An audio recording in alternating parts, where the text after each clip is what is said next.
To introduce our team, we have Jai Yi, Tao, we have Yi Lee, Damien Stout, and Alex Abraham.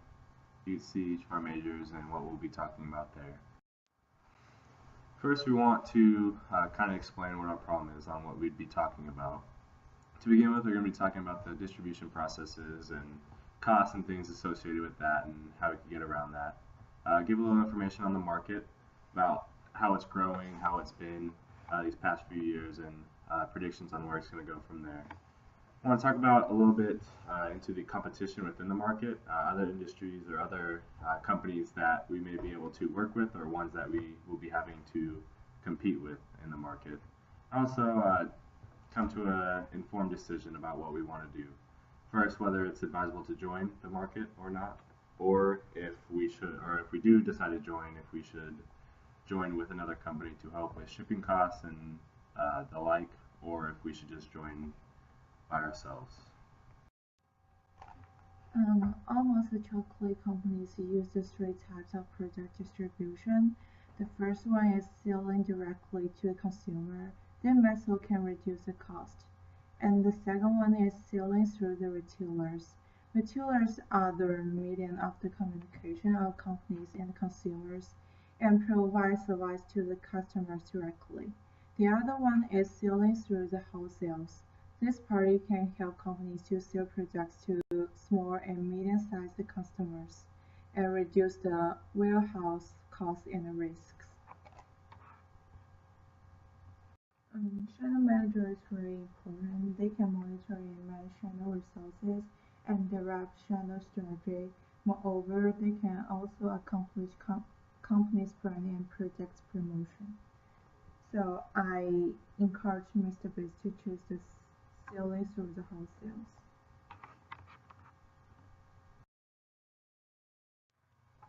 Food producers must focus upon shipping because potentially perishable items need protected as they are delivered to locations of the market. Dairy products such as chocolate require intuitive temperature control and delicate handling, but further technical costs arise. If experienced focus is not allocated to logistics, energy control, or additional costs as noted by Ackerman, they will spiral out of control. The diagram notes aspects of food safety and industry classifications of temperature control which require applied knowledge from shippers.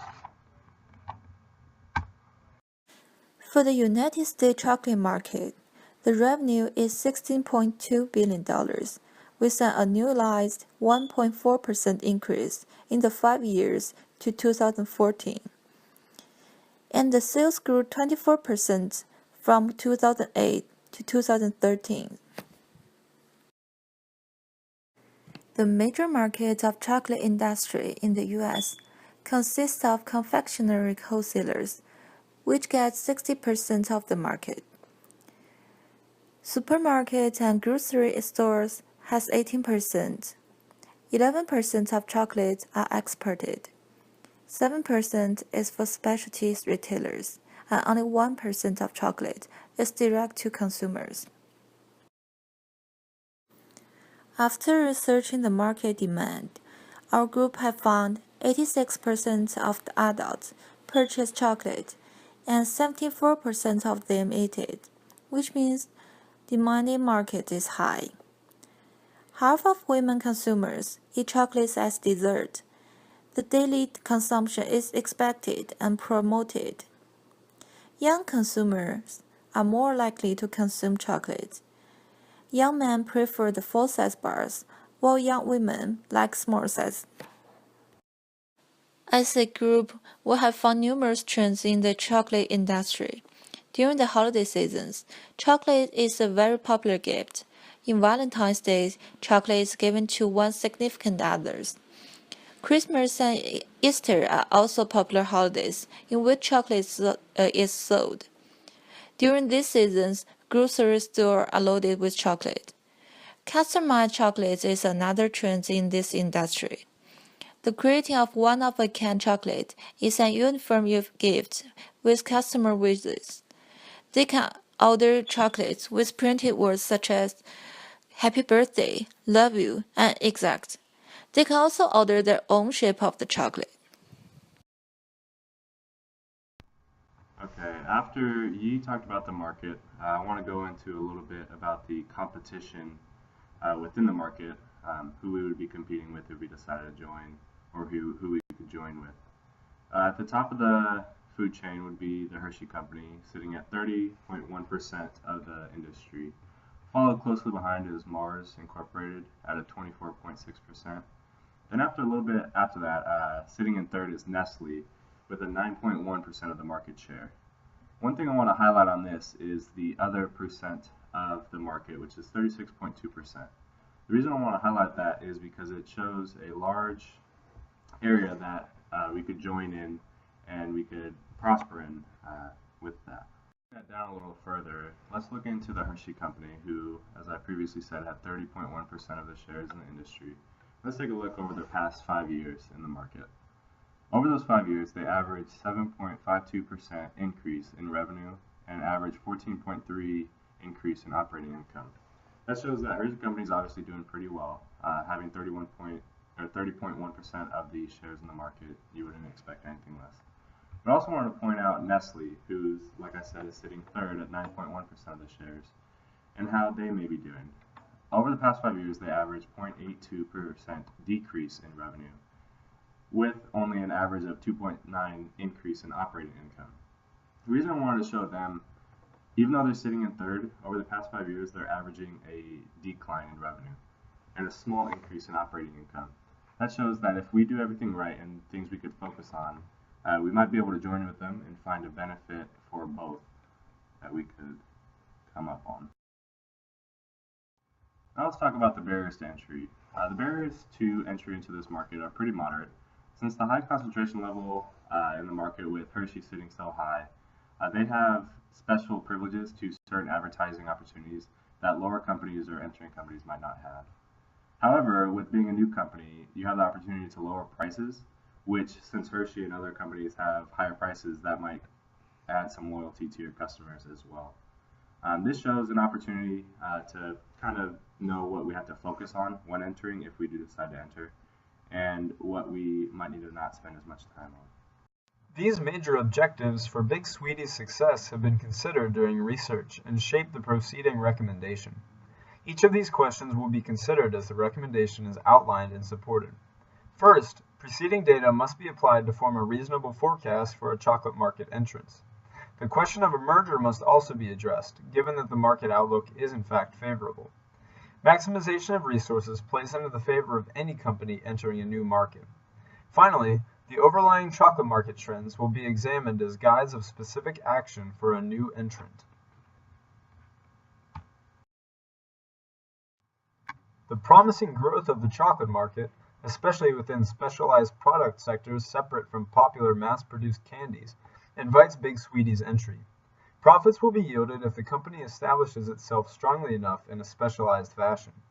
Big Sweetie should merge with an experienced packaging company in order to pool its resources with an entity already possessing the capital for distribution.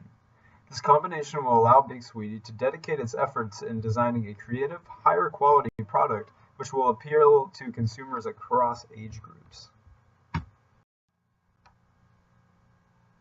Profit potential in the chocolate market is high, so Big Sweetie should enter. Revenue speaks to profit possibility, but prices of input as well as competitor presence also serve as strong indicators. According to IBISWorld, consumption of non-necessities such as chocolate will increase as the economy recovers from its recent recession. IBISWorld also relays that $2.1 billion of total 2013 revenue became profits amongst 1,108 businesses within the industry. An important note is that 63.8% of the aggregate market is held by Nestle, Mars, and Hershey, as shown by the diagram. As revenues are projected to rise, Big Sweetie must ascertain it will receive its share. Methods of diverting the competition to earn profit will be covered later in the recommendation. According to Webster, mergers exist to improve organization and profits. Pre-existing companies have simply attained resources new companies will not have. Big Sweetie currently possesses the capital and expertise for hard and chewable candy production, but it does not own the means to packaging and distribution on a competitive chocolate company's scale. Luckily, The Economist notes that standard cooperative mergers do not incur fees beyond buyout costs. It should be noted that merging simply for the sake of increased company size does not often yield positive results. Instead, Big Sweetie must make clear that the specific reason for merging is to allocate its efforts to chocolate design and production and in other companies to packaging and distribution. A packaging company will incorporate not only its capital but also its culture to Big Sweeties, and both companies must maintain their operations as rational partners rather than a large tangled effort. To evade formidable competition, Big Sweetie will note consumers' tastes when planning its products. As the market has matured, consumers reflect increasing health concerns. According to candy industry, giants such as Mars, Nestle, and Hershey have pledged only to use certified cocoa in production as consumers have shown willingness to pay more for higher quality products. According to Mintel, dark chocolate sales spiked 9% in 2013 as opposed to milk chocolate's 6% increase. Mintel research found that 86% of the adult population buys chocolate. Families in support of new dark chocolate and healthier alternatives will constitute large sales increases. Big Sweeties producing these products will sidestep market concentration in milk chocolate, IBISWorld's main barrier to entry identified in the chocolate market.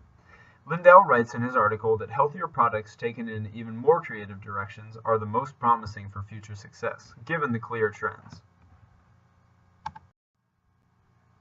The following references have founded our research for this report. We thank you for your time, and we hope that the recommendation we have provided has brought you to a well-informed decision regarding Big Sweetie's entrance to the chocolate market.